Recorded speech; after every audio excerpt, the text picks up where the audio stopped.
Of the press, the Benue Youth Forum has deemed it necessary to address the press conference, which have been a source of concern to us. About 2 weeks ago, Alhaji Atiku Abubakar had wide-fielding questions during the presidential interactive session organized by the Arewa Joint Committee, held at Arewa House in Kaduna,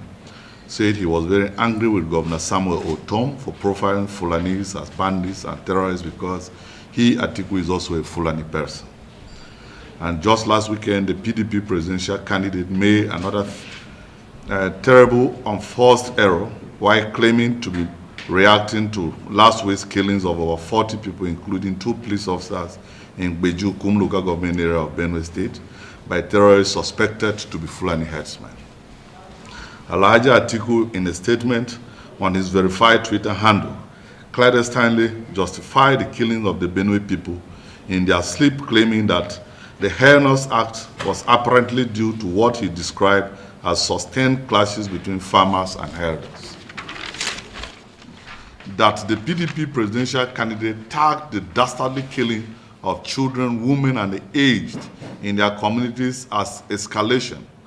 of intercommunal violence clearly heightens the suspicions as to his level of insensitivity and complicity in the incessant attacks on Benue communities. Equally sad and irresponsible is the comment by Alhaji Atiku, which suggests that the killings in Benue State were occasioned by lack of inclusion and integration of people into communities where they live, work, pay taxes, and raise their children. Atiku veiled justification of the massacre in Kum and indeed other parts of Benue is coming barely a week after he openly declared his hatred for Governor Ortom for standing firm to ensure that the people are not wiped out and their land annexed by invaders. Alhaji Atiku's loud silence over the massive killings of unarmed and innocent Benue people because they refused to surrender their land to cattle grazing was suspect. And now that he has come out to express how bad he feels that Governor Ortom has been resilient in ensuring that his Ortom's people are not wiped out on the face of the earth by his kinsmen, finally confirmed that the man who is privileged to be the holder of the title of Zegemulo Thief is not really the shadow under which the Thief people can seek refuge. That careless and callous comment coming from an individual who is parading himself as a unifier clearly shows where he stands on the incessant invasion of Benue communities and massacre of the people and the destruction of their properties by well-armed Fulani militiamen. We see that evil statement which came from the abundance of Atiku's heart as a justification of the massacre in Benue State and a mockery of those who died in those attacks, as well as a declaration of support for the marauding Fulani terrorists that carried those heinous activities. The Benue Youth Forum therefore calls on Alhaji Atiku to exhibit his acclaimed love for the Thief people by condemning the act carried out by the Fulani militia, if indeed he is sincere to himself.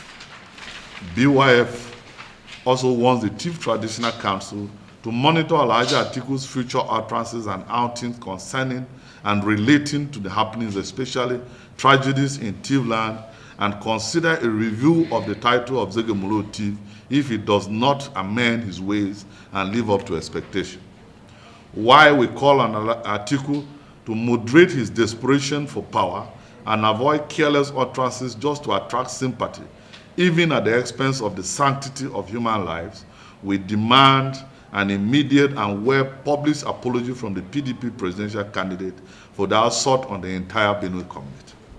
The forum also wants the PDP presidential standard bearer, who presents himself as a unifier, to come out clear on his plans and strategy to tackle the incessant killings of the people of Benue, if elected, or forget the votes of Benue people in next year's elections. We also demand nothing short of a genuine and sincere commitment from Alhaji Atiku Abubakar that he will turn a new leaf and show that he is not in any way disposed to condoning the madness being perpetrated by terrorists and bandits, especially in Benue State, if he becomes the President.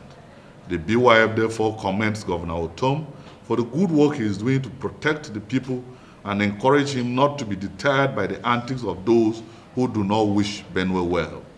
We assure the Governor and the people of our unflinching support to all efforts and initiatives such as the open grazing prohibition and ranches establishment law and the creation of Benue State Community Volunteer Guards aimed at curbing the senseless killings of Benue people in their communities. Thank you.